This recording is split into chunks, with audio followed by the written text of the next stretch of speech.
O último episódio de compulsão alimentar mesmo que eu detectei, né, que eu percebi, de compulsão mesmo, a gente tem que aprender a diferenciar, né, compulsão alimentar de episódio de comer emocional. Eu notei isso aqui. O que Isso que é? aí. Tu pode fazer um parênteses, assim, o que que é compulsão? De maneira bem tranquila, muita gente confunde as duas coisas, tá? Comer emocional e a compulsão alimentar não são a mesma coisa, muito embora o comer emocional esteja dentro da compulsão alimentar. Uhum. Então, para ficar mais fácil, o que que é esse comer emocional?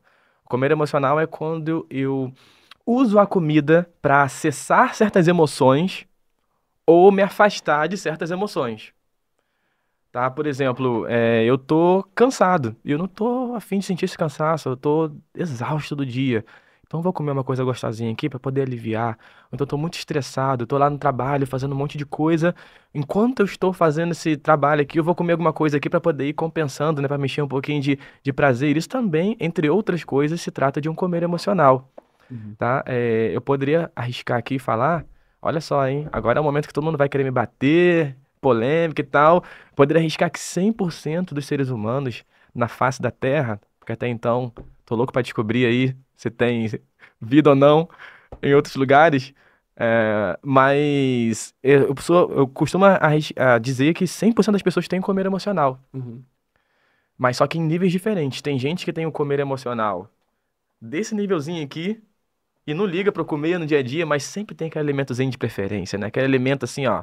Pô, não liga não, mas ó, aquela batatinha frita, ou então, aquela. Cara, isso aí também é uma forma de eu ter um comer emocional ali, de me aproximar de certas emoções que me preenchem, né? Do gostar, por exemplo, me traz bem-estar ali.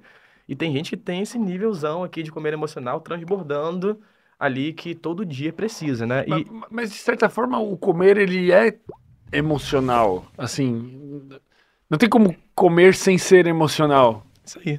É igual aquela coisa do Chaves, você lembra? Que não dá pra tirar o rabo. Você lembra do Não? Chaves? Tem como tirar, enfim, o rabo pra comer, enfim. Tem uma piadinha dessa do Chaves. Pessoal que sabe do Chaves aqui, bota aqui nos comentários Qual que é a você vai piadinha? me lembrar.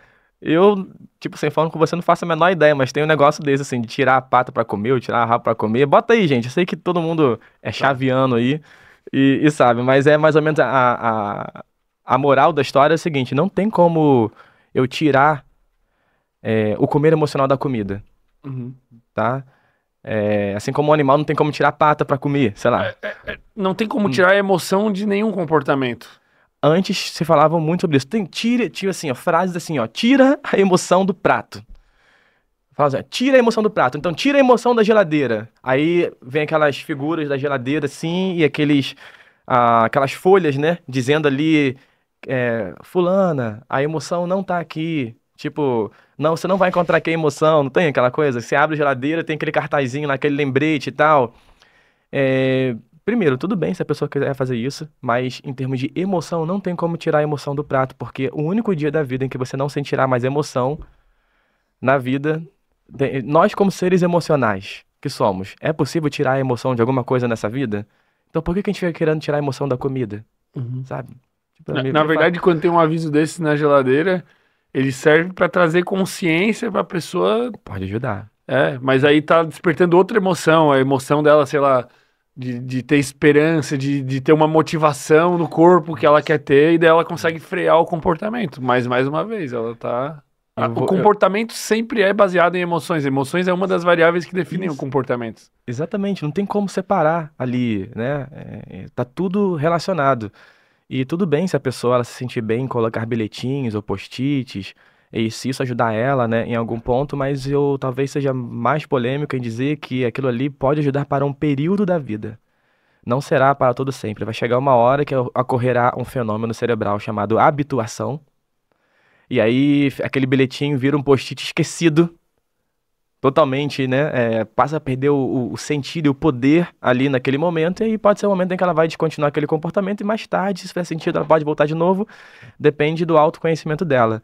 Mas o fato é que não tem como a gente tirar emoção de nada, né? Na verdade, o que existe de fato é aprender a lidar ali com a emoção. Uhum. Aprender a lidar com a emoção, Tá, e daí entra o cérebro racional, que fica que ajuda nesse brigando processo, com esse.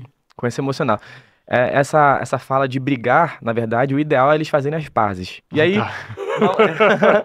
e aí vamos lá, vamos entender então que parada é essa, né? Parada bem carioca, né? Mas vamos Não. entender que parada é essa. Mas, primeiro momento, cérebro emocional. Isso vai ajudar muito. Você entender isso, o pessoal que tá de casa, né, assistindo, entender isso é fundamental, é muito importante. Essa ideia de que nós somos um único ser humano, uma unidade só, ela é do ponto de vista científico, né? E neurociência, uma realidade. Não existe o fato de eu ser um ser humano. Os meus comportamentos no dia a dia são um resultado de uma interação muito complexa em diversas áreas, diversas regiões cerebrais. E aí, para facilitar e organizar isso, nós temos ali dois cérebros, tá? Como se fossem, no mínimo, ali dois cérebros. Primeiro, a gente vai chamar de cérebro emocional, ou lá dentro, né, do sistema límbico, no lobo temporal. E vamos pegar ali como o cérebro mais primitivo. Muita gente chama ele de criança interior, pegando mais essa metáfora que ajuda a gente a entender alguns tipos de comportamento também. Mas basicamente, de forma bem fácil, esse cérebro emocional.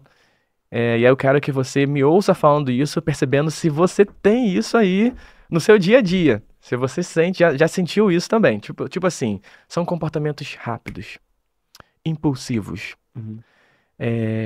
com pouco gasto de energia.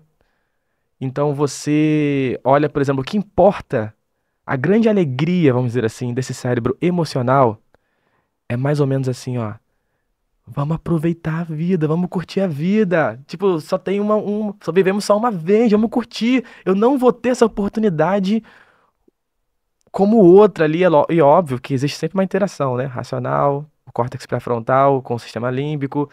Essa interação, mas é mais ou menos assim, cara, é o seguinte, eu preciso aproveitar nesse exato momento, porque se eu não tiver esse momento, eu posso perder a oportunidade. Então, eu desejo muito comer esse alimento. Ele não consegue, o cérebro emocional, assim como uma criança ali mais novinha, né, 3, 5 anos, ela não consegue fazer aquele cálculo a longo prazo.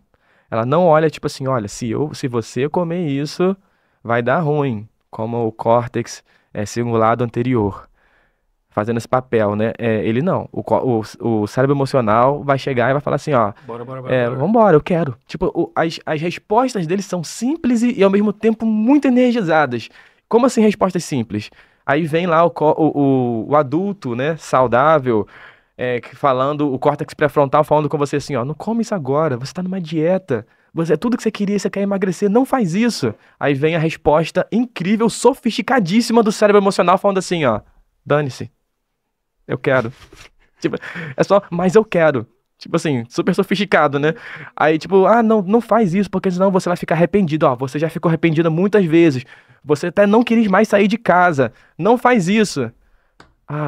Mas é tão bom. É tão bom comer, eu quero. Então, geralmente são respostas não elaboradas, mas furiosas em termos de poder. Sabe? Rápido, tudo muito rápido. Tem uma intensidade muito grande. Outra coisa, quando você não faz a vontade dela, ela fica com raiva. Uhum. Muda o humor. Se você não faz a vontade do cérebro emocional, você fica sentindo impedido, sabe? É injusto. E existe uma síndrome da injustiça, né? Quem passa pela questão do processo de emagrecimento, geralmente quem tem dificuldade com comer emocional, vai passar por essa síndrome da injustiça também. Tipo Como é que é assim, isso? tipo assim, ó, é injusto que eu tenha herdado a tendência de engordar da família. Tipo assim, é injusto que eu não possa comer o que eu quiser, na hora que eu quiser, da forma que eu quiser. É injusto ver todo mundo aí, ó, aí fora, comendo todos os alimentos livres, elas estão livres, em liberdade, menos eu, sabe? Então tem uma série de síndrome da injustiça que faz parte de um comportamento que nós chamamos de vitimização. Uhum. Então pega aqui, ó, existe um comportamento. Não tô chamando ninguém de vítima, é um comportamento. Tá assim, pô. Tô assim. Mas dentro desse Quem comportamento. se identificou que se identifique, né? Vai fazer o quê? Cada um. A gente tá falando aqui, a gente tá conversando nós dois, um pouco com a audiência. Quem levantou a mão e falou, pô, sou eu esse que Vai se arque com as identificar, né? consequências. Você que faz essa autoanálise aí. A frequência desse comportamento alta, que eu tô falando aqui, realmente pode, né, fazer com que você se comporte como vítima. Você vê que eu faço de tudo para evitar rótulos, né? Uhum. Vou falando aqui, eu não acredito em rótulos, mas já a gente conversa sobre isso. Mas a questão desse comportamento de vitimização, ele tem 3 síndromes. Tá? O primeiro é a síndrome da injustiça. Uhum.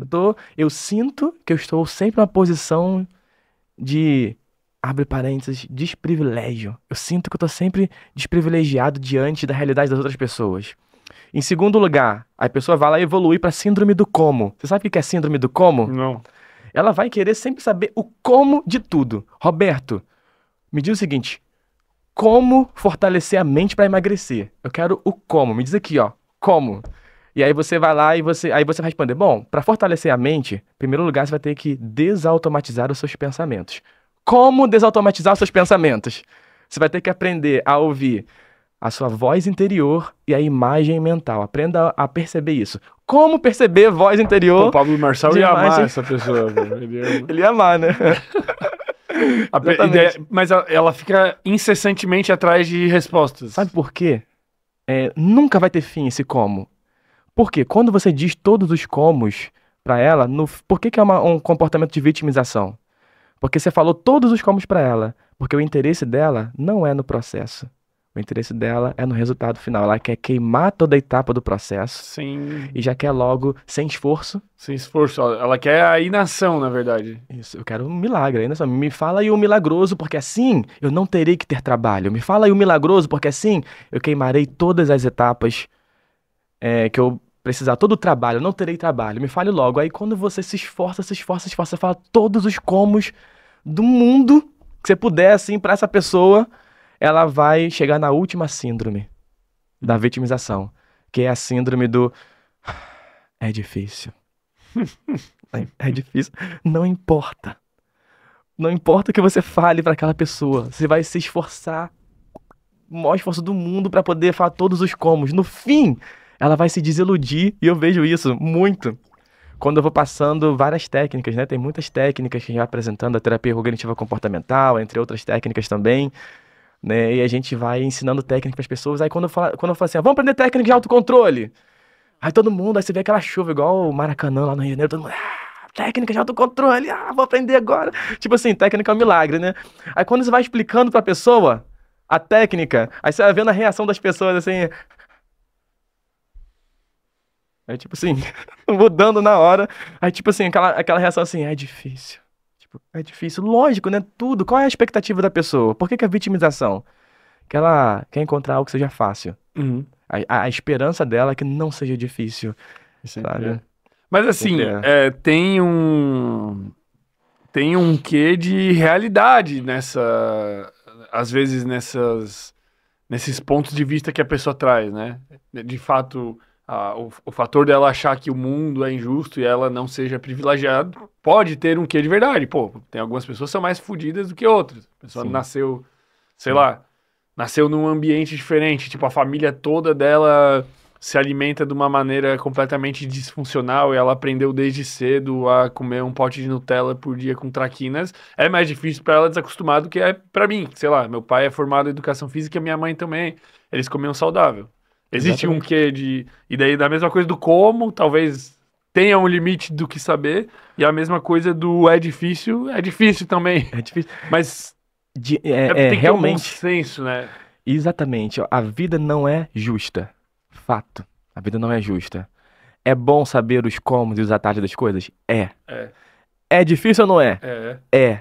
Mas o que vai diferenciar é a intensidade e a frequência com que eu vou na busca com que eu manifesto esses comportamentos e que eu vou na busca desses comportamentos. E que eles não te impedem de agir, né? Porque normalmente a pessoa usa esses argumentos para não agir. Exatamente. Ou para justificar as falhas. Exatamente isso. Às vezes eu fico tanto nesse papel de que é difícil perante a vida, ali, perante tudo, que isso traz prejuízos funcionais no meu dia a dia. Mas ao mesmo tempo, isso não é uma crítica à pessoa, um julgamento. Existe um porquê, assim como a questão da compulsão alimentar, que eu vou responder, que é a questão como que a gente falou sobre o comer emocional, né? E essa síndrome da injustiça que tá falando, tá dentro do comer emocional também. Tá? Pessoas que têm o comer emocional, parte delas, não todas, não 100%, também apresentam esse comportamento, esse padrão da injustiça que a gente estava comentando aqui, tá? Não é todas, não estou chamando ninguém de vítima, mas parte delas. Muitas pessoas se identificam quando a gente fala sobre isso. Mas a gente tem que ter aquela sensibilidade de entender que pessoas diferentes vieram de famílias diferentes. foram ensinadas com crenças diferentes, padrões de personalidade diferentes. Existem pessoas que têm uma elasticidade muito grande para lidar com objeções na vida, dificuldades. Outras pessoas têm um nível desse tamanhozinho aqui, ó, de paciência, de resistência para lidar com as objeções, com os problemas da vida. Isso são causas multifatoriais, desde genéticas, né, às vezes metabólicas no sentido do momento de vida ou questões internas que estão acontecendo, né, questões emocionais, gatilhos emocionais, são questões multifatoriais, mas ainda assim, mesmo tendo sempre é uma questão multifatorial, aprender como lidar com as emoções vai sempre me tirar do patamar onde eu estou.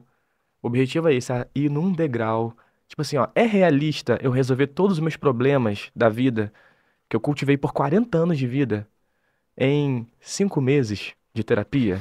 Não é realista, Não é né? realista. Mas é realista ter progresso É em realista. 5 meses? Necessário. Muito louco esse papo, né? Dá uma olhada no nosso canal, cara. A gente já teve com um neurocientista, psicólogo, médico, psiquiatra, filósofo, astrólogo. Tenho certeza que tu vai gostar.